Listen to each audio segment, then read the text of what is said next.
बाक्सानि साउदुर बिथायाव देग्लायनि HSLC आरो HS आनजादाव सेथि थाखोआव उथ्रिना जिथि मासि आवग्रिनाय फरायसाफोरखौ बरायदों। बाक्सा जिल्ला सालबारि महकुमानि बेन्दोंआव थानाय साउदुर बिथानि सि बोराइ बर' फरायसालि बाथौ आश्रमाव बे हाबाफारिखौ खुंफुंनाय जादों। बे हाबाफारिखौ खोला बिजनि दख'रा एबसुआ बानजायदों।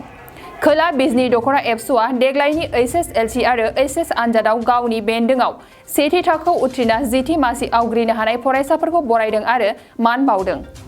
मख'जाथावदि बे बरायनाय हाबाफारियावनो मिरु दुलाराय बर' फरायसा आफादनि लोगो सोलोंथाइ नेहाथारि रमिय कुमार बसुमतारिया गाहाय आलासि महरै बाहागो लाहैदोंमोन। लोगोसे मेलखौनो बेखेवनानै होदों बाक्सा जिल्ला एबसुनि आफादगिरि उमेश दैमारिया। हाबाफारियावनो जर'खा आलासि महरै नुजाथि फैबावो गुवाहाटी मुलुगसोलोंसालिनि सिनियर साइन्टिस्ट डिपार्टमेन्ट अफ बटानिनि दिगन्त नार्जारिया।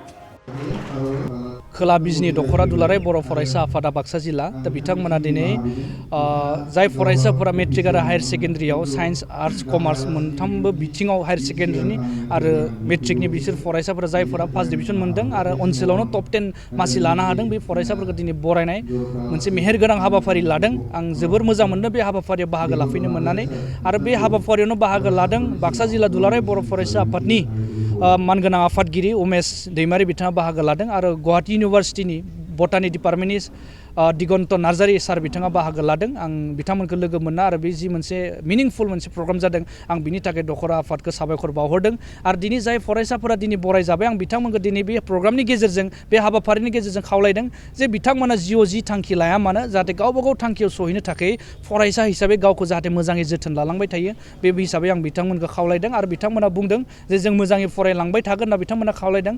मानोना जों दिनै बयबो मिथिगौ दिनै थासारिया बारा मोजां नङा, गोबां मानसिया गोबां जायगायाव फरायनो थांनानै सोरबा थैदों सोरबा गाज्रि जादों। बिनि थाखाय आं बिथांमोनखौ फरायसाफोरखौ खावलायदों जे नोंथांमोना जि जायगायावनो थाङा मानो गोदान मोनसे आबहावा गोदान इनभारमेन्ट लोगो मोनगोन बै जाहाथे गोदान इनभारमेन्टआव जाहाथे मोजाङै गावखौ एडजास्ट खालामना लानो हायो बिनि थाखाय एसे सांग्रांथि जानांगोन आं फरायसाफोरखौ खावलायदों आरो गासिबो जाहाथे जि बिथिङावनो फराया मानो जाहाथे साक्सेस जायो आरो मोजाङै गावखौ दावगालांनायाव जाहाथे मोजाङै लांबाय थानो हायो बे लेभेलाव सहैनो थाखाय आं फरायसाफोरखौ खावलायदों।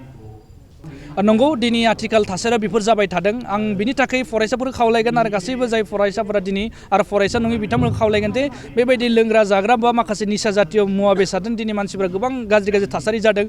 दा जों बयबो मिथिगौ जे दाखालिबो क'क्राझाराव इन्जिनियार कलेजनि सासे फरायसा बिबि इन्जिनियार कलेजनि सासे फरायसा गौरां दैमायाव थांनानै गोजावलांनानै थैदों होननाय खोनानै निसय बिथांमोना माखासे गाज्रि लोगोफोरदों बा माखासे बिथिङाव गोलैना बिथांमोना बे थासारि जादों आरो गोबां जायगायाव सोरखौबा देगार सुनाय माबानाय जौ लोंना बहाबा एक्सिडेन्ट जानाय बे थासारिया जाबाय थादों। दा गोबां जायगायाव पिकनिक स्पटआबो बांबाय दिनैनि समाव। दा बैफोर जायगायाव फरायसाफोरा गावनि समखौ ओरैनो हगारनानै गाव मा जानो नागिरदों बेखौ मिन्थियालासिनो लोगोफोरजों ज' जानानै थांनानै गावबा गाव लाइफखौ नस्थ' खालामदों। आं बेखौनो खावलायगोन जाहाथे बेफोर जाहाथे हुदानिफ्राय बेफोर जाहाथे थासारिनिफ्राय एसे जानगाराव बुजिनानै जाहाथे फरायसाफोरा एसे जानगाराव थायो आं बेखौ गोसो गोरबोनिफ्राय फरायसाफोरखौ खावलायदों आरो साफ्रोमबो लाइमोनफोरखौ खावलायदों।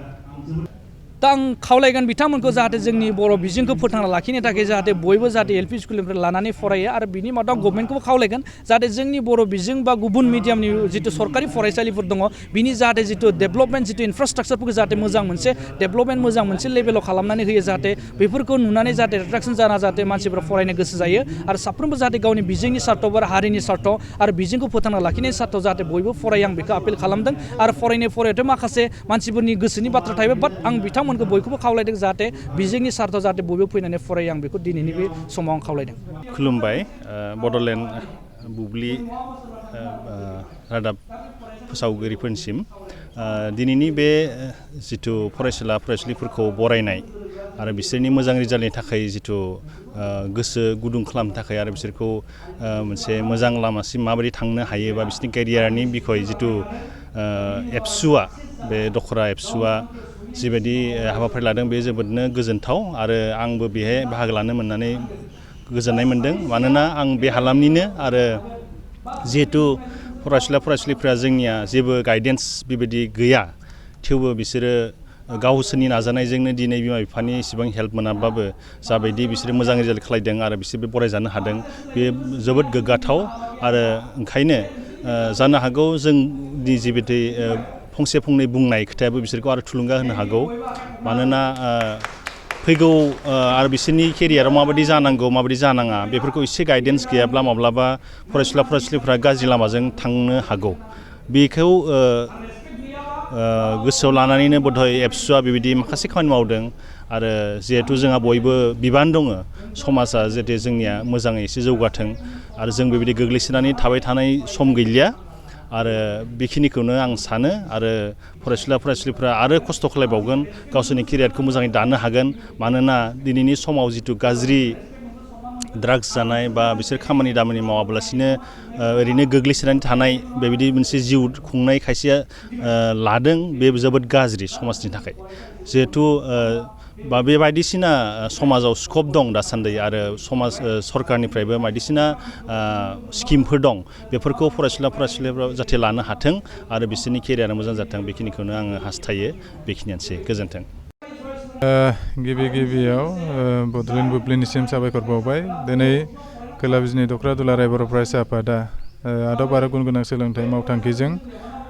थांनाय 2022 मायथाइनि HSLC आरो HS आनजादनि फरायसाफोरखौ जे गुन गोनां फरायसा बिथांमोनखौ बरायनाय जादों आरो बेहाय गोबां फरायसाफ्रा बेहाय बाहागो लादों बिनिनो बेवहाय मिरु दुलाराय बर' फरायसा आफादजों बरायजानाय कुमार बान्था मोननो हानाय जयास बसुमतारी बिथांमोनाबो दंफायो आरो बेहाय जों मोनसेल' आसा थिदों बाक्सा जिल्ला दुलाराय बर' फरायसा आफादनिफ्राय जाहाथे फरायसाफोरा गावनि थांखिखौ दोरोद होआलासिनो जेब्लायबो गोसो होयो आरो बे गोसोखौ जाहाथे माने ओरैबायदि गोसो होनांगोन जाहाथे गुबुन जिफोर गाज्रि साननाय दङ दा गोबां फरायसाफोरा गावनि जिउ राहा दानायखौ आन्दायो दा बे आन्दायनायाव जाहाथे गोग्लैया मानो होननानै बुङोब्ला बेहाय आदब आरो गुन गोनां सोलोंथाइखौ जों लानो हानांगोन आदबाव जाहाथे नोंनि गेलेनाय खारनाय बारनाय मोसानाय मुसुरनाय बेखौबो जाहाथे सरै लांफायो आरो बेजों लोगोसे जों खावलायगोन जाहाथे गोसोआ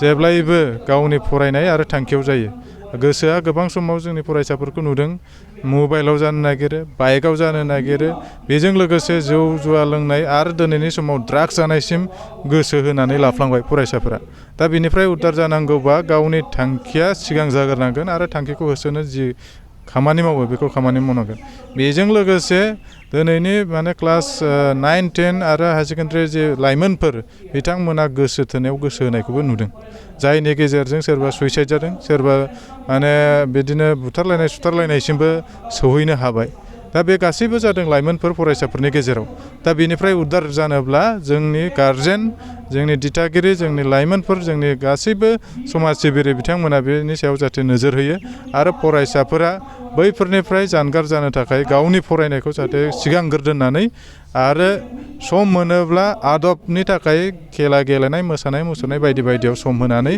जाहाथे गावनि जिउ राहाखौ दायो बेखिनिखौ बाक्सा जिल्ला दुलाराय बर' फरायसाफोरा जेब्लायबो खावलायनाय थागोन दिनै खोला बिजनि दख'रा फरायसा आफादा 2022 मायथाइयाव मेट्रिक आरो हायार सेकेन्डारि आनजादाव सेथि मासि मोननो हानाय आरो दख'रानि बेन्दोंआव टप 10 मासि मोननो हानाय फरायसा बिथांमोनखौ बरायनायानो मोनबावनाय हाबाफारि लादों बे हाबाफारियावनो जोंहा मिरु दुलाराय बर' फरायसा आफादनिफ्राय गाहाय आलासि महरै लोगो सोलोंथाइ नेहाथारि रमिय' कुमार बसुमतारी सार बिथाङा सौफैनो हादों आरो बेजों लोगोसेनो मोनसे जोंनि खोला बिजनि दख'रा फरायसा आफादनि बेन्दोंआवनो थानाय सासे सिनियर साइन्टिस्ट आरो लोगोसे बिथाङा गुवाहाटि मुलुगसोलोंसालिनि बटानि डिपार्टमेन्टनि एस'सियेट प्रफेसार बिथां दिगन्त नार्जारी साराबो जोंनि दिनैनि हाबाफारियाव फुंखा सुबुं महरै नुजाफैनो हादों दा बिथांमोनखौ आङो दख'रा आफादनि जानानै साबायखर बावदों आरो बेजों लोगोसेनो बाक्सा जिल्ला दुलाराय बर' फरायसा आफादनि आफादगिरि उमेश दैमारी बिथाङाबो दिनैनि हाबाफारियाव बेखेवगिरि आलासि महरै बाहागो लाफैनो हादों बेनिखायनो आं बिथांखौबो दख'रा आफादनि जानानै साबायखर बावदों आरो लोगोसे मोनसे गोजोनथाव बाथ्रा जोंहा खोला बिजनि दख'रा फरायसा आफाद हिसाबै मिरु एबसुजों सायख'जानाय जि कमल कुमार ब्रह्म बान्था बे कमल कुमार ब्रह्म बान्थायावबो दख'रा आफादनिफ्राय सासे फरायसाया बेयाव जोङो दख'रा आफादनिफ्राय सासे फरायसा मोननो हादों बिथाङानो जाहैबाय जयास बसुमतारी दा आरो बेजों लोगोसेनो मोनसे माने जोंहा दख'रा आफाद हिसाबै देग्लायनि जि मेट्रिक आनजादाव जोङो आनसलिकनि बिथोराव गासै 135 सा फरायसाफोरा मेट्रिक आनजाद लिरदोंमोन बेनिनो गासै 43 फरायसाफोरा फार्स्ट डिभिजन मोननो हादों आरो बिनिनो आरो HS आयदायाव अर्थात हायार सेकेन्डारि आनजादाव गासै 106 फरायसाफोरा मेट्रिक HS आनजादखौ लिरदोंमोन आरो बिनिनो 106नि गासै 106आबो 100% जों पास जानायखौ जों मोननो हादों। बेनिनो गासै HS आव साइन्स कमार्स आर्ट्स बे मोनथाम आयदाखौ लानानै मोनथामाव गासै 37सा फरायसाफोरा सेथि मासिखौ आवग्रिनो हादोंमोन। बिथांमोनखौ आङो दखरा आफादनि जानानै गोसो गोरबोनिफ्राय बरायदों। आरो जोंहा खोला बिजनि हिसाबै जोङो थांनाय समफोराव जिखिनि फरायसाफोरा फार्स्ट डिभिजन मोनदोंमोन देग्लायनि रुजुनायाव जोङो खोब गोबां मोननो हादों। दिनै अल आसामाव बर' मिडियामजों फरायनाय फरायसाफोरनि बिथोराव गासै 1977 फरायसाफोरा मेट्रिकआव फार्स्ट डिभिजन मोननो हादोंमोन। बेनिनो गासै 43 फरायसाफोरा जोंनि बे खोला बिजनि दखरा फरायसा आफादनि फरायसा बिथांमोन। जों सानो फैबाय थानाय समाव देग्लाय जेसेबां फार्स्ट डिभिजन मोननो हादों बेनिफ्राय बांसिन जोङो खोला बिजनि दखरा फरायसा आफादनि बेन्दोङाव बांसिनहाय जों फरायसाफोरखौ जोङो फार्स्ट डिभिजन मोननो हागोन बेखौनो मिजिं थिदों। जियानो जा जोङो दखरा आफाद हिसाबै बेखौनो लानानै जोङो सानफ्रोमबो खामानि मावबाय दङ। फरायसाफोरनि जौगानायनि थाखाय फरायसाफोरनि मोजां रिजाल्टनि थाखाय जोङो दिनैहाय मोनसेनि उनाव मोनसे हाबाफारि जोङो दिनैहाय लागासिनो दङ। दिनैहाय जोङो गोलोम बोथोरनि गरम बन्द'आवबो जोङो जिरायनानै थायाखै। बिथांमोननि मोजां रिजाल्ट खालामनांगौनि थाखाय क्लास 8, 9, 10खौ जोङो कचिं क्लास खालामदों। दिनै जोंहा खोला बिजनि हिसाबै दखरा फरायसा आफाद हिसाबै जोङो गोबां खामानि मावगासिनो दङ। बे सोलोंथाइनि सायाव समाज बिथिंनि सायाव जों गासैबो एजेन्डाखौ लानानै जियानो जा जोङो सानो बर' माहारिया बुहुमाव गेरेमसा माहारि जानांगौबा दिनै जों फारफ्रोमबो बिथिङाव जौगानांगौबा जोंनो गिबियाव सोलोंथाइखौ जौगानांगोन। बेनिखायनो जोङो बांसिन गुरुत्त होनानै खोला बिजनि दखरा फरायसा आफादा बांसिन गुरुत्त होनानै खोला बिजनि सोलोंथाइनि सायाव खामानि मावनाय जादों। बिदिनो जोंहा जोंनि माखासे LP फरायसालिफोराव दिनैहाय फोरोंगिरिया खोब खम जालांगासिनो दङ। दा बेफोरखौबो जोङो सरकारनिसिम माखासे बाथ्रा बुंदों जे दिनैनि माबानि गेजेरजों बुङो जाहाथे बैफोर फरायसालिफोराव LP फरायसालिफोराव जायफोराव फोरोंगिरि गैला बैफोर जायगायाव जाहाथे फोरोंगिरि थिसननायनि खामानिखौ सरकारा थाबैनो लानांगौ। जों बेखौ दिनैनि नैबे प्रेस मिटनि गेजेरजों नोंथांमोनखौ नैबे मिडियानि गेजेरजों नोंथांमोनखौ खावलायो, गभर्नमेन्टनि मानसिखौ खावलायो जाहाथे जोंनि समाजा जौगानांगौबा जों सोलोंथाइनि सायाव खामानि मावनांगोन। जोंनि फरायसाफोरा गोग्गो सोलोंथाइ मोननांगौ। दिनैनि जुगा बादायलायनायनि जुग। बे बादायलायनायनि जुगाव जों सोलोंथाइनि सायाव गोसो होनो हायोब्लासो अर्थात बा जों सोलोंथाइनि सायाव सोलोंथाइया जोंना जौगासार जानो हायोब्लासो जों जाथि हिसाबै थांगोन, माहारि हिसाबै थांनानै थागोन। बेनिखायनो जाथि माहारिल' नङा जोङो मानसि महरै थांना थानांगौबा दिनैनि दिनाव जोंनि सोलोंथाइया खोब गोनांथार जानानै फैबाय। बेनिखायनो आं खावलायगोन साफ्रोमबो फरायसाफोरा मोजां रिजाल्ट खालामनो हाथों आरो साफ्रोमबो गारजेन बिथांमोनखौ खावलायगोन जाहाथे साफ्रोमबो गारजेना गाव गावनि गथ'नि सायाव खोब मोजां नोजोर लायो। रांखान्थि खामायनायनि सायाव बांद्राय गुरुत्त लायालासिनो गावनि गथ'खौ जाहाथे सुबुं सम्पद दानायाव बांसिन गोसो होनानै खामानि मावो साफ्रोमबो गारजेन बिथांमोनखौ खावलायगोन। मानोना फैबाय थानाय फरायसा बिथांमोनानो उननि भबिसत आरो उननि दिनैनि फरायसायानो गाबोननि हादरगिरि। दा बेनिखायनो आं खावलायगोन साफ्रोमबो गारजेन बिथांमोना गाव गावनि गथ'नि सायाव खोब मोजां नोजोर लानांगौ। दा बेखिनिखौनो आं बुङो।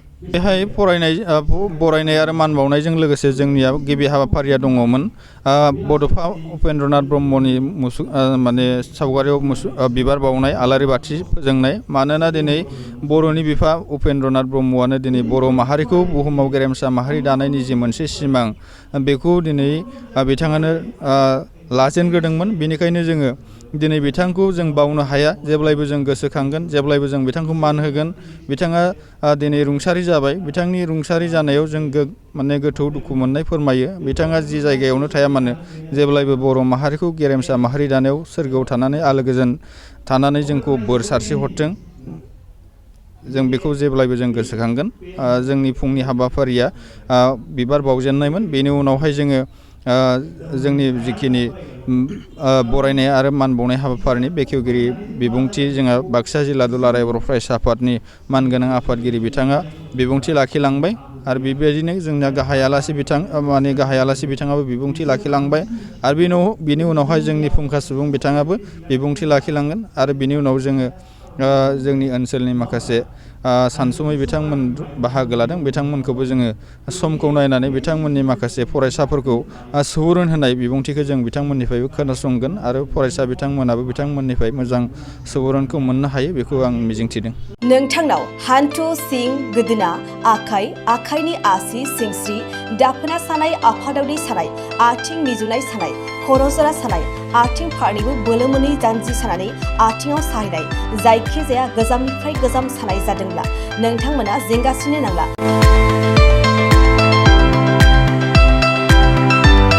नोंथांमोननि थाखाय खम बेसेनावनो लाबोदों फिल नेचार जइन्ट पेन वेल। बे थाव मालिसखौ फुनोब्लानो नोंथांनि गासै सानाय जेंनाया खारगोन। अब्ला मानोथो गोबाव खालामखो? अर्डार आरो गोबां मोनथिनो थाखाय नैबे जानबुं नङाव फन खालाम 9974030738।